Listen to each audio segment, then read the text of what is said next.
আসসালামু আলাইকুম এভরিওয়ান। আজকে আমাদের হাঁসের বাচ্চার বয়স অলমোস্ট ১ মাস হয়ে গেছে। এখন বাজতেছে সকাল ৮টা। সকাল ৮টা বাজে আমি ঘুম চোখে হাঁসের বাচ্চাকে খাবার দেওয়ার জন্য আশা করছি।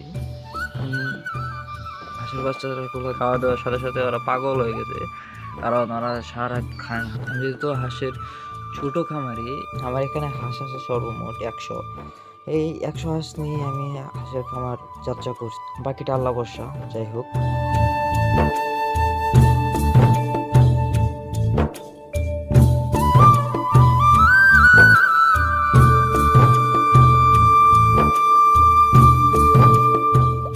খাবার দেওয়া শেষ করে আমি ওদেরকে পানিতে নামিয়ে দিচ্ছি, কারণ হাঁসকে যত পানিতে রাখবেন হাঁস তত সুস্থ থাকবে, এবং হাঁস মূলত পানিতে থাকতে বেশি পছন্দ করে। তাই আমি ওদেরকে পানিতে নামিয়ে দিচ্ছি।